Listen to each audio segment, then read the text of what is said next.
Welcome to Home Dad Chat, brought to you by the National At Home Dad Network. My name is Brock, My name is Danny. and we are here to talk about life as stay at home dads. So sit back, relax, and enjoy the show.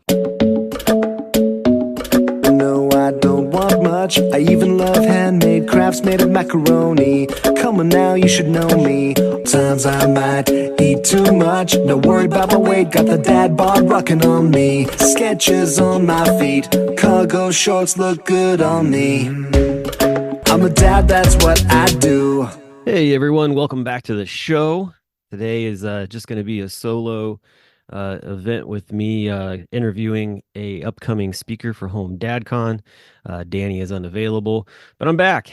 It was a very crazy week last week, as Danny was talking about on the previous episode. I spent the equivalent of an entire week at Cincinnati Children's Hospital with my oldest. He came into the hospital on Saturday night with a bunch of different things going on, but the main one was low sodium. Had some scary moments, not gonna lie. Something I, as a dad, as a parent, I have not really had any experience with all that much with my kids, but we made it through. Doctors, nurses, everybody was awesome. We were able to find out quite a bit of information.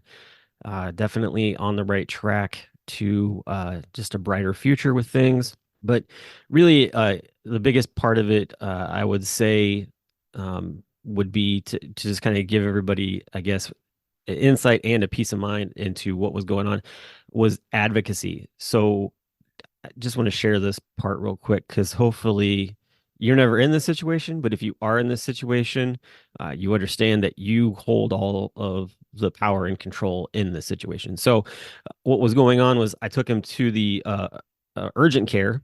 They did a bunch of different checks on him. We were concerned about appendicitis and some different things like that because of his side hurting and different things like that. They could not conclusively come to say that that's what it was going on. He's had some other issues in the past. So what we ended up doing was asking for an ultrasound. The medical professional that we were talking with was didn't seem completely on board about it, but at the same time was willing to go that way. But I had to kind of force the issue because when I brought it up, their response was, "Well, we don't do that here. For an ultrasound, you would need to be transferred over to the ER." And I'm like, "Okay, like." Then transfer me to the ER. Is it really that difficult of a situation, or like, is it a lot of hoops and ladders, or what? She's like, no, it's not. And I'm like, okay, then we'd like to be transferred to the ER. And she then said, well, just so you're aware, even though I send you over there, doesn't mean that they're going to do an ultrasound. They're going to make their own decisions.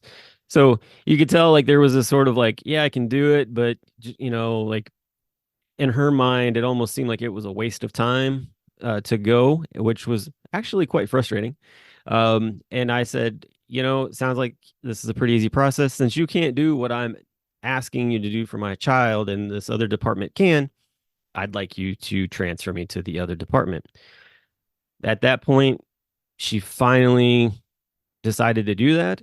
And we were transferred over to the emergency department, and they did a bunch of different tests. And I'm so glad that we did. Actually, I had a nurse come up to me and say that she was very happy to hear that I had advocated and pushed for us to be moved to the emergency department to get that test because the getting the ultrasound, and then they also did some blood work and some things. It was the blood work actually that came back with the different things that were going on with my son that started this whole journey from Saturday night all the way up until this past Sunday afternoon when we got to finally come home. So just wanted to put that out there. Today on the show, we have one of our speakers for Home DadCon. I'm really interested to hear from Jeremy Roadruck. Jeremy is going to be talking in a breakout session on hacking communication with your kids. Now, I don't know about you, but when I talk to my kids, I feel like sometimes it's Morse code or hieroglyphics or something like that. And I'm sure that I'm not the only one that deals with this. But we're going to take a quick peek into what it is that Jeremy is going to be talking about on his in his breakout session. And I am very curious just to hear what kind of information he has to bring. He definitely comes with a lot of credentials. He is definitely someone I would consider a life coach. We'll find out if that's exactly what his job is on this episode. But he talks about marriage and talks about parenting and things along those lines. So he's definitely coming with lots of knowledge, and I'm really looking forward to talking with him.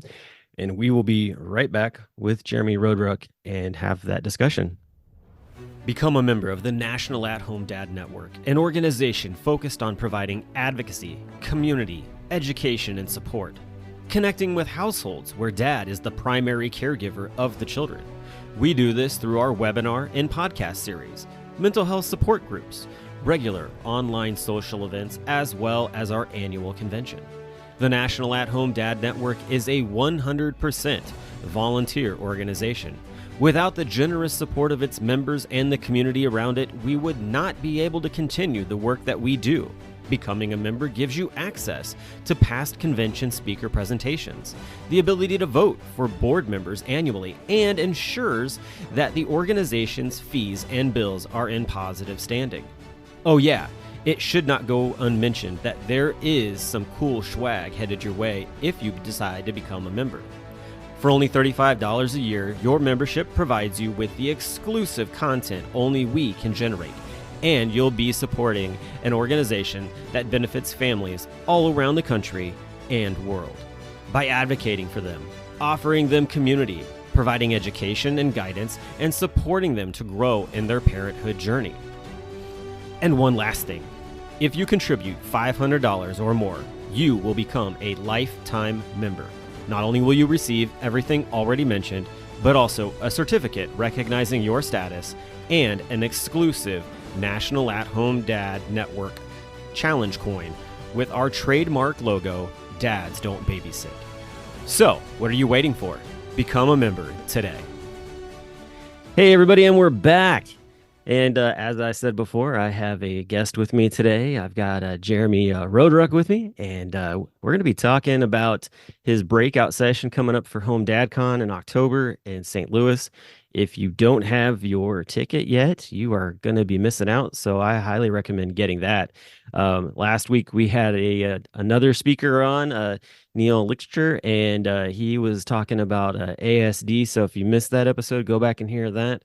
But today we're going to be talking with Jeremy, and I'm really excited about it. And Jeremy, you are hanging out in the same state as me. You're literally just up the highway. I was like, I found that out last week, and I was like, man, we should try to get together. And then of course, my entire world fell apart. How you been, man? I'm doing good. Yeah, we've got family up here. So currently living in Florida, but come back at least like once or twice a year to see family and say hey. So yeah, we're up in Dayton, D-Town. There you go. I mean, did you come up here to just get away from hurricanes? Is that what it was? I feel like that's No, starting to all no. brew down there in the south. Yeah, luckily we haven't had any like really hit us, but we already have a strategy. We've got people in state to go visit and we're gonna bug out. We're not gonna be like, ooh, hurricane, ride it out. Woo. We're like, nope, see ya. 3 cats in the car, gone. Yeah, I was talking with one of the guys or some of the guys in the dad lounge the other day, and they were talking about, Texas, the hurricane coming through there. And I guess like the grocery stores there were putting a limit of 2 briskets could be bought at a time. I was like, that is an interesting survival thing. Like, They yeah, got man, their priorities. I'm gonna smoke a brisket and watch this thing roll in. Yeah, a friend of mine's in kind of the whole mix of that in Houston, and he posted a graphic, and it was all of the Whataburgers that have power in yellow versus don't have power in gray. Yeah, It's priorities like for sure. that's our unit of measure is Whataburger. There you go. I mean, I've heard it's pretty good, so I guess if that works for you, go all out on it, I guess. That's Heck hilarious, yeah. man. Well, hey, we haven't really had a chance to talk, so I don't know a whole lot about you. And for our listeners, that's definitely the reason that we bring the speakers on before the convention. So let's kind of start at the beginning. Tell everybody a little bit of who you are and sort of your family dynamic. Okay, cool. Well, in the beginning, I was born, which was kind of a thing because I was pregnancy 7 of 10, Oh, and wow. there's only me and my brother, and he was number 4. And my parents Okay. wanted 2, so if they had it go their way, I never would have been born, and neither would have him. So Wow. so yeah, and then my brother is kind of like Charlie Brown. Yeah, he'll sit and watch the grass grow and just kind of calm and cool and chill. He's a good engineer, very thoughtful, very Has all a the has a things. tennis ball hanging in the garage when he backs into the car or garage or whatever. Probably, yeah. And then you got me. I fell asleep standing up in the crib. Um, he was like excited when I was born and came home. He was excited for like a couple hours. It was like, can we take it back? Because it's loud. And yeah, so I was never diagnosed with anything. My parents just said you were a high energy child. Like I shaved my head at 18 and I've got scars all over my skull. And it's like, where'd these come from? We don't know. You were an active child. And that was all they said. And so I ran into traffic when I was 4 when we were living in Turkey. And so I had to be on a harness to keep me from getting into trouble. Got lost in a Turkish bazaar also at 4, climbed on the roof of the house also at 4. Um, 4 was a momentous year. And Yeah, sounds like it. You were a so wild turkey.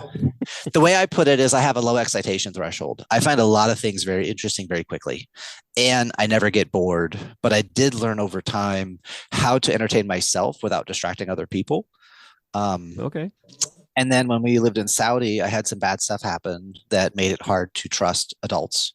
And then we got back to the US a year later. I had some bad stuff happen that made it hard to trust kids. So now I'm 6.5 and I got my back against the wall and I have to know all the entrances, all the exits, all the dominant personalities. And by 7, if we play tic tac toe, there's a part of me, I'm going to die if I lose. So I had this intensity with everything that I did. And I saw the reaction of the other kids because I scared them. So I had to learn to become a mimic and I had to learn to become a chameleon simply because it's kind of dumb to just push everybody against the wall. Mm, It's easier if I just like blend in, don't get noticed, kind of figure things out. Because what I realized was people will say one thing and then they will do a second thing, but they will mean a third thing. And they may or may not have anything to do with each other. And I didn't trust anybody to explain to me why is it that way. So I had to kind of figure it out for myself. okay. And there's this if I lose or get it wrong, I'm gonna die pressure in my unconscious that like years later I unpacked all this stuff and resolved it. But growing up massively angry, massively you're not going to make me, you can't make me. Reverse psychology, I could see through it and I'm going to go sideways and now we're both mad because I'm not going to do what you want and you're going to block me from what I want. Fine. And I would go sideways and now we're both mad. I win.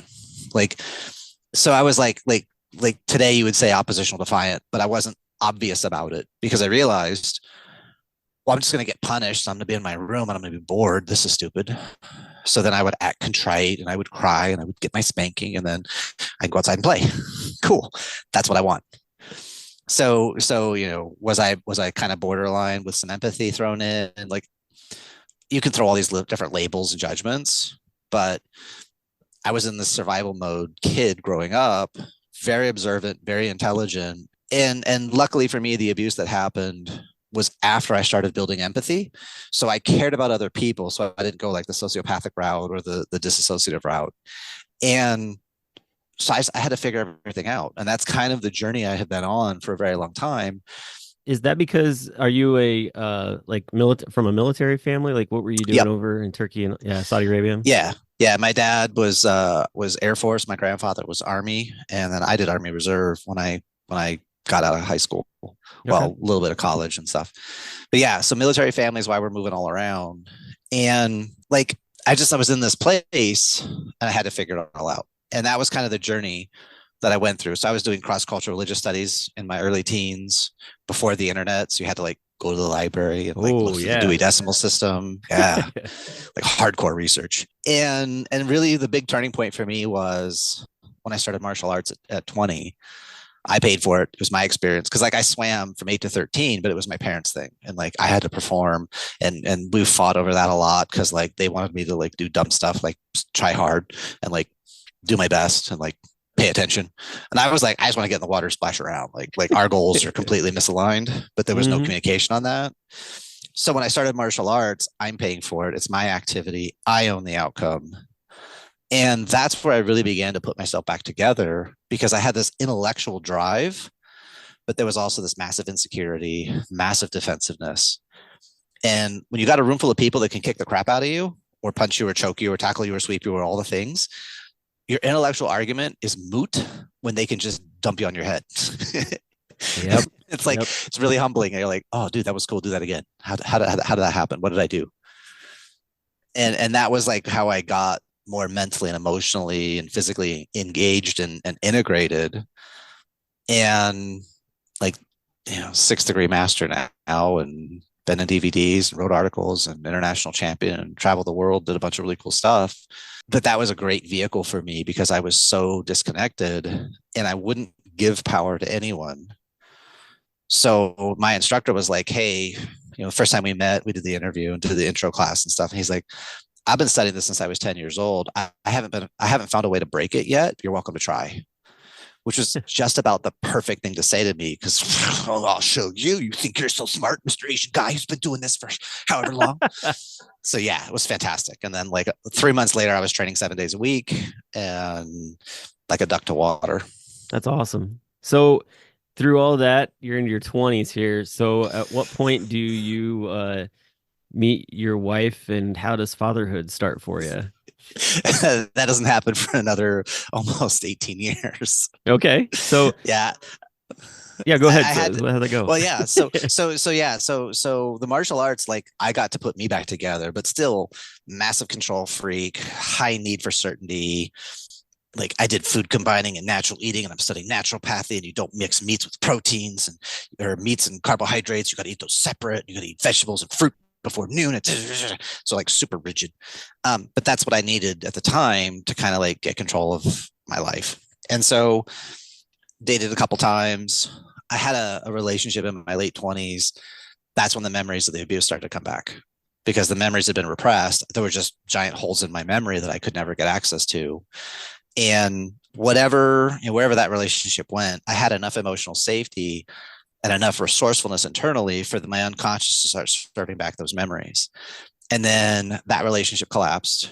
And then that kind of forced me harder into getting this stuff resolved, because remember that story about you can't make me?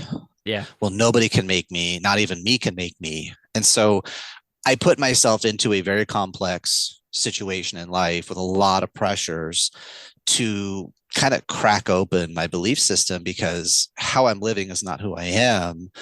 Okay, dude, you've got to make a decision. Where do you stand? What do you actually value, and how are you actually going to live? And it forced me into myself to really come to accounts with you say these things and you do these things and you've done these things, but there's another side that you haven't dealt with. And that put me into the process where I eventually got master level certification in hypnotherapy, neurolinguistic programming.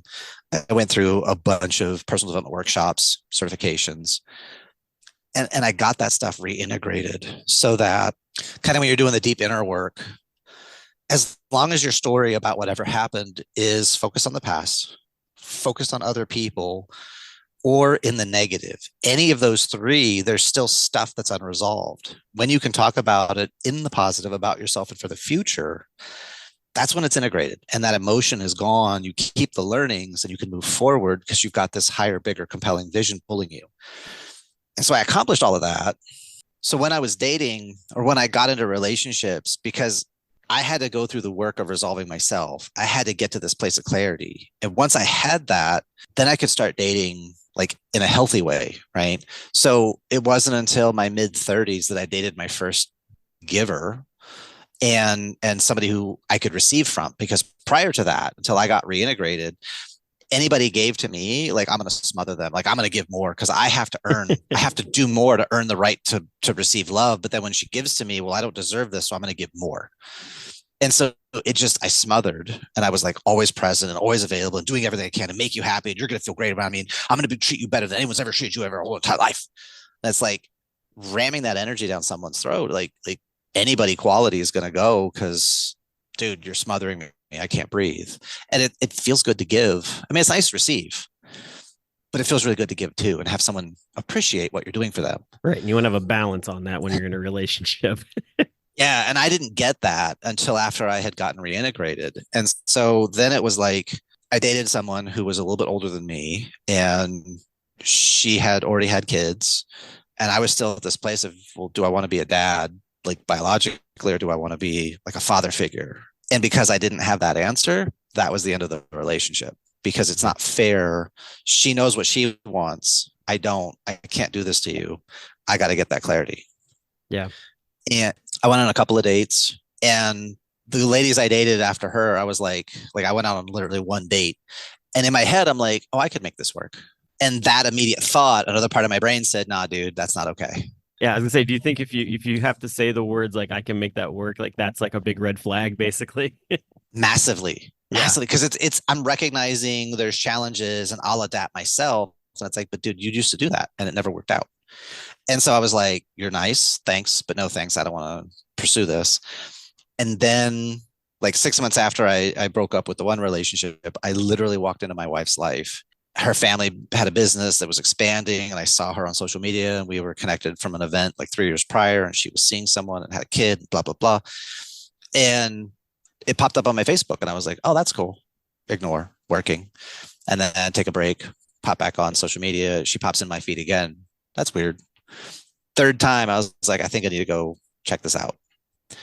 Walk in the store, time disappears, like 3 hours doesn't exist. It's just her and me, and there's nothing else but this room. Mm. That was so cool. And just as I'm leaving, my brain had switched to work mode, and I'm going, I got to get back to work. I got to run classes tonight. Oh, we should do lunch. Yeah, let's do that. And I walk out. After I finished classes that night, like I realized that was an invitation. So I shot her a message on Facebook, didn't hear anything for like 2 weeks because family, business, building, etc. And so Right. then July 5th, I like Dayton was doing First Fridays. So I went downtown Dayton where her family business was, or one of them. And she lit up like 4th of July. She was like so happy. Oh, I'm sorry I didn't get back to you. Just been so crazy. But I'm like, hey, it's cool. Hung out again 4 more hours. Time just doesn't exist. And yeah, we're in a crowd of all these people, and I only see one person. I think I'm in trouble. And then I gotta go. Gotta my roommate's dogs. I gotta feed them. Blah blah blah. You gotta get back to work. And then I heard this song down the street. I'm like, oh, I love that song. And she's like, well, let's go listen to it before it's too late. And she grabs my hand and she's already moving that direction. And I was like, wait, what? Did you just hear what I said and took action on it because it was important to you? And that was literally the moment I was like, who the hell is this? And it's been 10 years, well, 11 years as of yesterday was my last first date. We're recording this on 7/10. 7/9 was my last first date, which was her. Awesome. Yeah, 6 months later we were married. And the marriage, like we got married in 5 days because we were going to do this big thing in April, but found out Jeremy doesn't process time. Because like, do you have your guest list? Babe, you just asked me. Congratulations on that, because I mean, honestly, like that's always very exciting. I completely understand that. Sounds very similar in some ways to the things that I grew up with, but at the same time too, like I didn't grow up in a military family, but I definitely had where I would try to like smother, try to do all these different things like that. So that makes Yeah. total sense. So you get married and she already had a kid, right? Is what you're saying. So Yeah. you immediately kind of jump right into like a fatherhood type of situation. Yeah. So how does kind of all of that come into play with communicating with kids? Because I mean, in this case, like obviously, you're kind of hitting the ground running with Yep. her already having a kid. So talk a little bit about just what that's like to try to figure out how to communicate with a child that you haven't been around since their birth, Right. and then how has that sort of played into what you're going to be bringing to Home Dad Con for your breakout? Yeah, absolutely. So my whole entire life actually prepared me for that because at 9, am I going to take holy orders and be a Franciscan monk, or am I going to be a dad? Because like you're going to be a father figure, people are going to call you father as a monk, but you never had kids. There's instincts that never turned on. Like, who are you to say that? Like, how dare you? Which I got an answer to 25 years later. But that's we'll sidebar that. But what ended up happening was my whole life, because learning kung fu to be a sifu, the Chinese characters, it's teacher and father, and the Chinese character for father is an X with eyebrows. It's pair of hands holding sticks. And you can think of in Chinese culture, the dad's job is to teach the guidelines. Like, here's what's in bounds, here's what's out of bounds. And think about the airplane. You got the guy with the little flashlights, go this way, go that way, go over there. That's kind of the idea of the dad's job, is I'm going to teach you how to show up and what's in bounds and what's out of bounds. And so as a Kung Fu master, like, I'm working with kids all the time. So I've got an awareness of developmental psychology. This kid's 3, fantastic. He can handle very small chunks. And he doesn't know me from anywhere. So are we going to be in positional authority? I'm your dad, you have to. I'm your stepdad, I'm your mom's boyfriend, you have to. Or am I going to be in influential leadership? And I took influential leadership, and I'm going to align vision and values. I'm going to build rapport. What is he interested in that I can be interested in? What does he get excited about that I could be excited about? So it's a genuine relationship. We played a lot of Lego on the Xbox, and we played together as a team, and I helped him out. He helped me out. We worked together, and, oh, look out for that color. Oh, look for that shape. Oh, I'm missing this. Can you help me find it? And I put myself in a place where I need his help. Made him feel big, made him feel important, made him feel like what he said mattered. And when we became like an official couple, I told him, look, it doesn't matter. Key detail. I didn't say I don't care. I said, it doesn't matter what you call me. I don't need a label. I'm in your life. I'm in your mom's life to help make it better. I have experience, knowledge, things I would like to share. Just consider my point of view and we'll be cool. Can you do that with me? That was it. Now, I made a distinction. I said, I didn't say I don't care, because if you tell a 3, 4, 5-year-old kid, I don't care, blah, blah, blah, there's a part of their brain that goes, well, if you don't care, then I don't care, or I shouldn't care. And so rather than say I don't care, because that's not what most adults mean, that's not an important detail. That's not salient to this conversation. That's not a critical factor at this moment. That's not a hinge point in this discussion. There's so many ways we can build linguistic models, and we can use our words. Because with my stepson, he's very auditorily driven at that age. If you say, I'm disappointed in you, oh, that's heavy. My daughter's visual kinesthetic. If you say I'm disappointed, her attitude's basically, sucks to be you, mister. And she's off, because that's just not her wiring. And so it's like, if me or my wife like make them communicate the way we communicate, we're dead, because that's not who they are. Yeah. So for my stepson, I'm disappointed. Oh, that's heavy. And he's really, it really lands for him. But my daughter, she's more visual kinesthetic. Hey, I'm really disappointed in this. And her attitude is basically, sucks to be you, mister. And she's off doing her next thing, because like, that's just not how she processes. So my wife and I, it's like, we're not going to make you communicate the way we communicate. We're going to play detective and figure out your communication style. And then we're going to pitch in a way that you catch, which is a kinesthetic metaphor. We're going to show you the light, which is a visual metaphor. We're going to say it clearly, which is an auditory metaphor. We're going to explain the process, you understand the concept, which is a conceptual metaphor, right? So it's knowing how to dial your language so that what you say gets into the model of the world of the person you're talking to. It's way easier, right? Yeah. My kid doesn't listen. Well, maybe they're not auditory. Maybe they're visual. Maybe you need to go like this and break their focus on the screen, and then eyes on me, please. Hey, thank you. There you are. That's my son. What I asked you to do is, yeah, that's a lot of guys. A lot of guys are visual. Yeah.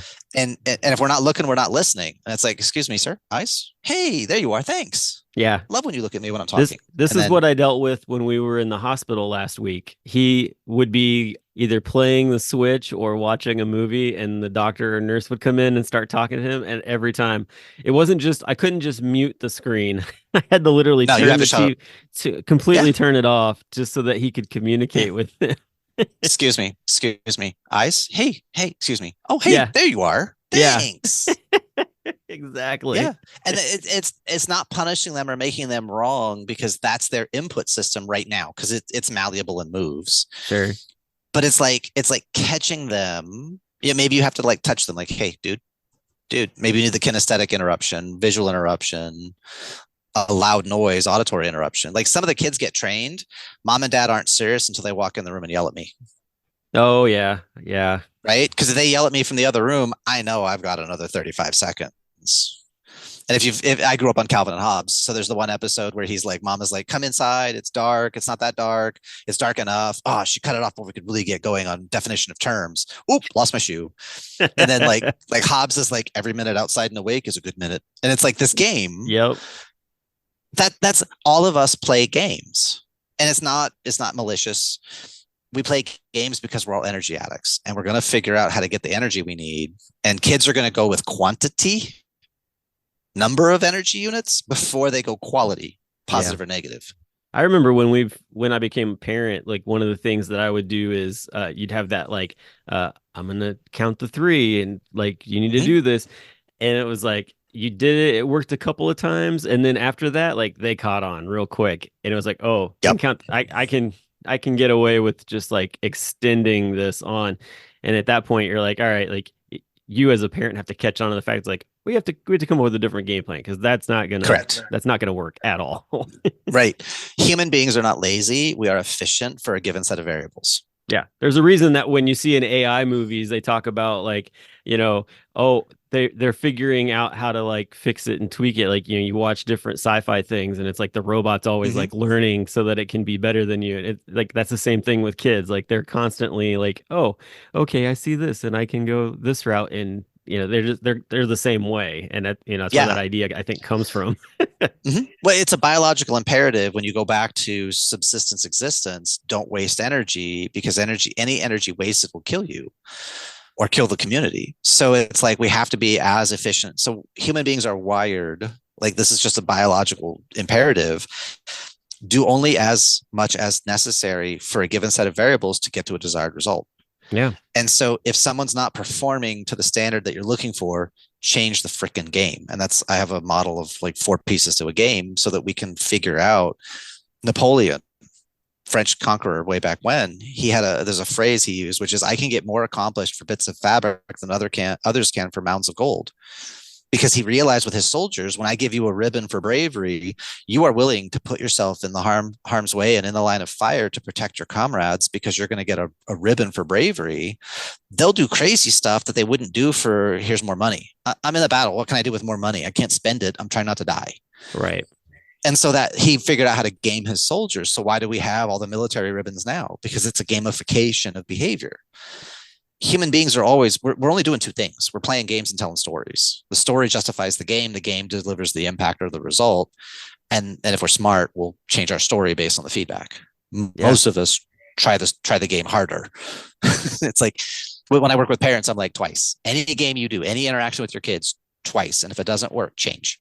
Yep. Not because it's wrong, not because you're bad or they're bad, or it's just not producing a result. Mm-hmm. So you do it, doesn't work. Do it again, doesn't work. Cool. Do something different today. Maybe tomorrow it'll work. Maybe yesterday it worked. Maybe next week it'll work. Don't throw it away. But the feedback you're being given is, this isn't getting me traction after 2. Cool. So you got loud. You said something, they ignored you. You got loud, they ignored you. Getting louder, you're just going down the same losing game. So stop and pivot. Shut up. Show them what you want. Do it with them. Ask them questions about it. Change your sensory modality so that you get back into traction. Yeah. And then later you can come back and figure out, what exactly went sideways, so we can figure that out and put some boundaries and some guidelines on it.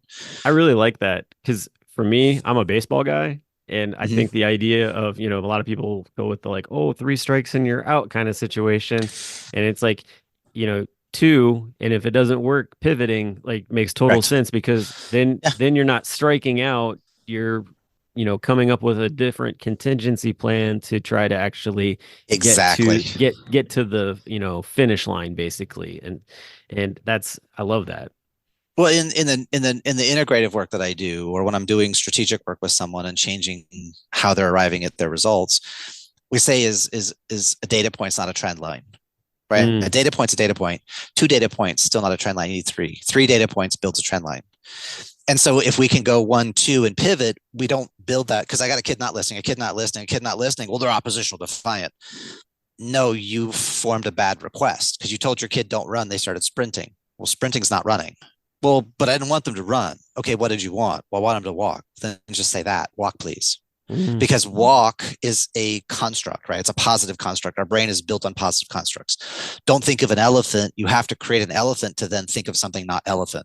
Like the brain can't attach to non-elephant because it's too big of a chunk. So it has to create elephant and then replace it with something else. Yeah. Right. Yeah. So if I say don't run, skipping is don't running, cartwheels is don't running, the worm is don't running, sprinting is don't running.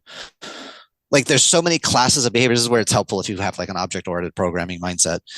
But it's like there's so many classes of behavior that equal don't run, Yeah. but walk equals walk. Mm-hmm. Walk slowly, walk safely, walk with self-control, walk with composure, walk with dignity, walk with grace, walk with your head held high. Walk. We can qualify the type of walk, but no amount of don't run, they will then spontaneously arc. Well, you said don't run, but you meant walk. No, no, no. Kids are literal when they're pre-puberty. They're gonna, you said don't run. I didn't run. I sprinted. And that was me. Like I'm sprinting. It's demonstrably different. Yeah. It's that whole idea. It's that whole idea of, you know, I think you're being specific in your command, you know, what you're trying to get out of it. And so I was thinking of it more along the lines of like back in the day, you know, like you had the CD players. Like if you wanted it to go to a specific song, you moved it to it. Otherwise, you just like hit like random and then it like Yeah. figure it Yeah. out. And that's exactly what it is in a kid's head or, you know, anybody, really anybody, honestly. I feel like from a Yeah. standpoint of like being in a position of being a manager and stuff like that, if you're not direct with what it is that you want, like you walk away and come back and you're like, well, that's not what I thought, or that's not what I told you to do. And you're like, they're Right. like, well, that's exactly what you said. And it's like, Yeah. well, I meant this. And like, well, you didn't say that. And that's exactly the thing that Yep. you run into with kids. When you're doing search logic in a like Google, we call it a malformed search, right? I used to do part of my life. I was a software tester before I became Kung Fu Master, and I did like Boolean searches and freestyle searches, and like there's search logic, and it's like that's a you'll break the software with a badly formed request. You can bork the software because the error handling isn't built. Like we're gonna have a triangle. We have a program that draws a triangle. You just put three numbers in, and it'll draw your triangle. Cool. Put in 247 million. You just broke it because it can't build that. You can't do length of one, length of one, length of millions. Can't do that. Write the words in EIGHTEEN. You broke the input again, unless you have data validation on the entry forms and a little bit of logic to like, does this even make a realistic triangle? So it's like the code to draw the triangle, 10 lines. The error handling can be ridiculous. Yeah. Because there's so many creative ways to break the code. And so our brains, there's a left side, which is very logical and orderly and limited. And then there's a right side, which is infinite and expansive and everything. You can play inside those based on the feedback. And that's, so when we talk about, go back to what you asked me earlier about, talking about my breakout, how do you hack communication with your kids? There's ways to elicit all of this stuff fast. And it's easy to remember because the way we use our brain, even somebody who's quote unquote neurodiverse, there's still going to be patterns of networks that get built. You have to elicit how they operate and then adapt yourself to get to the result, or be right and then just battle all the time and then get mad and frustrated because the kid's being themselves and you just haven't figured out how it works. Choice. Yeah, no, definitely. I think everything that you're talking about, I hear dads discussing all the time at Home Dad Con. And I think that at the same time too, there's a lot of guys who are constantly asking like, how do I break this? What do I need to do? And so I'm really excited that you're going to be coming to talk to everybody. And I've got decades of doing this. Like this is, I love communication. Like I've been doing a lot of like work with people on like, well, dial in your avatar, dial in your message, do this. It's like, what do you excel at? Where's your favorite? I'm like, I got a lot because I was in a lot of pain as a kid and I had to figure a lot of stuff out. So there's a lot of stuff that I absolutely adore doing. Yeah. And this communication stuff, like big one, just for everybody listening, take the word why and throw it away. Because why will most often elicit a story, a rationalization, a justification, belief system, BS. What and how will always elicit strategy. What's going on? How do we get there? What can we do different? How do we measure it? How do we implement it? What's and hows will get you into action. It's a more masculine frame, but it's how to get, like, I want the result. Right? Yeah. Why is more of a feminine and it spins because the why is this circular question context and well in the dawn of time and it's like, okay, but I gotta take the sink apart. I don't need to know why is it righty tighty lefty loosey. Why is that? No, doesn't matter. Just righty tighty, lefty loosey. If it's not tightening, go the other direction. Right. Like get the result. So what's and hows will drive you so much faster than why. Not that why is not important, because sometimes it is ontologically, epistemologically, metaphysically. Like we can get into that. But while we're in this analysis paralysis, we're not getting the result. And if you've got a kid melting down, they're having, their amygdala hijack, they're in a critical stack overflow, it's blue screen of death in their brain, they're at the limit of their resources, they're communicating as honestly as what they can, and they're in an emotional fugue state. We give all these labels to it. What do you want? I want the kid to calm down. Cool. You have to be calm first. Yeah. Because you can't give what you don't have. So while you're having a meltdown and you're yelling at them to stop yelling and screaming. Yeah, you can't meet that way. I mean, you can, but it's ugly and messy and painful. Yeah, and exactly. It's stuff that has to be resolved later. Yeah, it's like two rams meeting together in a field. They Yeah. just slam into each other. Yeah. Or you take a deep breath, you de-escalate yourself, say, hey, kid, I love you. I can't, you're going so fast. I can't keep up. Can you help me? Take a deep breath, slow down for a second. I want to stay with you. My ears don't go that fast. I'm older, I'm taller, I'm bigger. I got the hair in the ears thing. Slow down. I want to hear you. You're going so fast. So just breathe for a second. Here, I'll do it with you. Ready? And what you just did is you met them at a higher amplitude energy because you're talking a little faster, you're going a little quicker, a little more clipped off. You're hitting them at that higher energy, and then you're decelerating. And as you decelerate, their mirror neurons fire. They begin pressure wave changes. You take a deep breath, slows you down. They take a deep breath, slows them down. Now, what's going on? What are you upset about? Not why are you upset? What upset you? What's not okay with you? What's going on? Because you can get the kid to be more granular now because you're slowing yourself. And just you hear my tone, my speed, I'm getting more into kinesthetic because kinesthetic communicators breathe a little slower and they talk a little slower and they speak from lower in their chest. But if you've got a kid who's up like this and you're trying to reach them, you're like, hey, kid, slow down.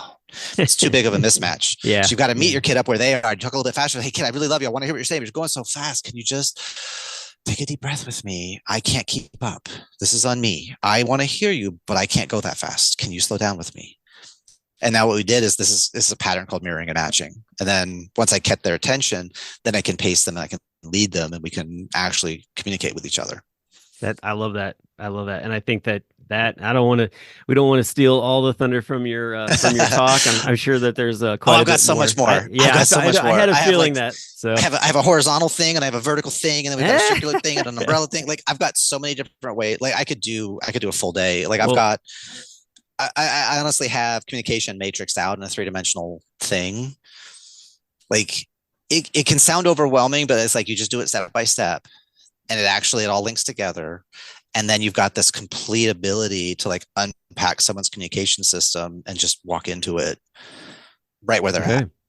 It's honestly the coolest thing. And nobody else is doing it because they don't think this way. For better or for worse. Like I'm here and I'm like, I want to share this because you get it. Like you got the matrix. Oh, I know Kung Fu. Like that's the idea. Yeah. Oh, gotta love that. The matrix. You're really flashing back for me. I like that a lot. Hey, so before we end our time, a couple of things. One, I'm always curious of this. Have you been to St. Louis before? And being that this is going to be your first time at Home Dad Con, what are you looking forward to with coming to the convention? Honestly, the networking, because the type of guy, the type of dad who's going to go to something like Home Dad Con, this is a dad who wants to raise his standards. He wants to step up and be a better father, a better husband. He wants to stand for something and take his kids and give them a better quality of life than maybe what he experienced. Or it's how do I do this simpler, faster, easier, more efficiently, more effortlessly, more playfully, more joyfully? But it's like he wants to be better. Yeah. And those are the coolest freaking guys to be around because they're open to growth. Love that.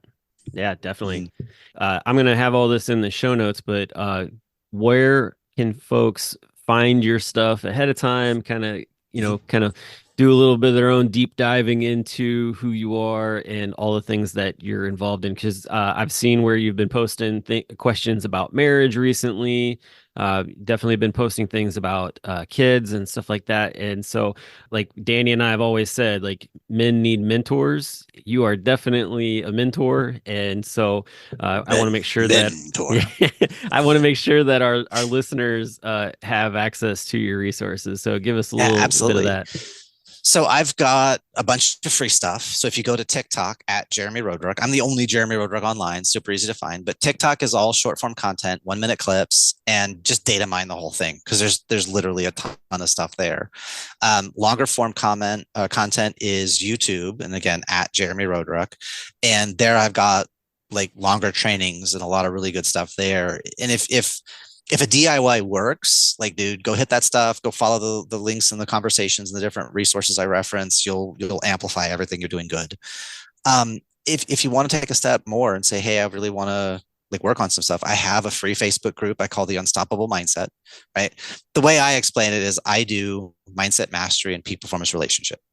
And then when we talk about relationship, well, men, relationship, past, present, future, like boy, man, king. How is your relationship just inside yourself? Then we can talk about with your wife, kids, career, calling. We can get to those bigger conversations. But I've got the free group, which is the Unstoppable Mindset. I've got a paid group, the Unstoppable Masculine, and it's for masculine identifying people, because triangle and circles are different. And appreciate both, understand both, leverage both. And so I've got those routes. I've got on Amazon, I've got Your Best Child Ever Is This Game Worth Winning, the only parenting book with a money back guarantee. Um, and I did that because I wrote it after 17 and a half years of working with kids and families. I kept seeing the same patterns. I kept seeing the same games, the same stories. So I wrote an answer. Like I grew up, my dad had read a book called Games People Play, and it's based on a thing called transactional analysis. It's a form of psychology where it talks about three relationships: child, parent, and adult. The thing with Games People Play is here's a dysfunctional game. Here's how to break it. Stop. How do you play a better game? They didn't talk about that because this was forefront research in the 70s. They didn't have an answer. So I wrote Your Best Child Ever Is This Game Worth Winning, kind of as a rebuttal to that book, because it's not about people are playing these games for manipulation or control or power. It's because of scarcity. They don't feel emotionally safe. So they are creating these manipulative patterns for their own safety. Just break the game, replace it where we both get to feel good. And so I wrote the book. I wasn't dating. I was single, didn't have any kids of my own, but I had 17 and a half years of working with kids, Yeah. ages 3 to 94. So I wrote that. So it's on Amazon. It's on Audible. You can get a signed copy from me. I'll have books with me at the convention. And then for dads specifically, I have a free quiz to analyze yourself on your personal growth. And then we'll set up a 15, 20-minute debrief. Here's the answer you gave. There's 9 questions for self-assessment. Here's where you are. Here's what's going on. Here's next steps, whether it's working with me or it's a DIY podcast, book, course, whatever. That's all secondary to me. Yeah. Like, here's how to gamify your own personal growth, and let's clean some stuff up. And then I do one-on-one work, integrating anger, sadness, fear, hurt, guilt, literally integrate and release the past and clean that stuff up. So there's no more fault. There's no more blame. There's no more guilt. There's no more shame. There's ownership and the ability to respond, AKA responsibility. And I have a 5-step framework for that, to like, here's how to resolve this stuff once and for all. Definitely. And like, it's all designed, like in my world, suffering is optional and self-generated. We can unplug it because suffering is a belief system. Pain happens, collapse the lung twice, hospitalized for it twice.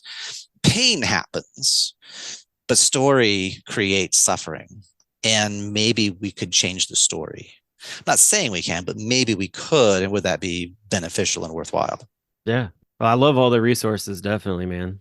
Yeah, it's everything I can to help, because I know what it's like to be on that edge of, should I keep living or not? Is this worth it or not? And finding that answer. When a guy arrives at, I'm the problem and everybody's life is better without me, that is a very, very, very dangerous place to be. Yep. Because he only sees one result. And if he takes it, he now normalizes it for his kids to follow his course of action. My dad couldn't hack it. How am I? He didn't care about me to hang around. Why should I? And again, stories. We have a behavior. Somebody takes a permanent exit. Other people create a story about that behavior. Then that story can drive them into similar behavior. Yeah, definitely. And we gotta break this stuff.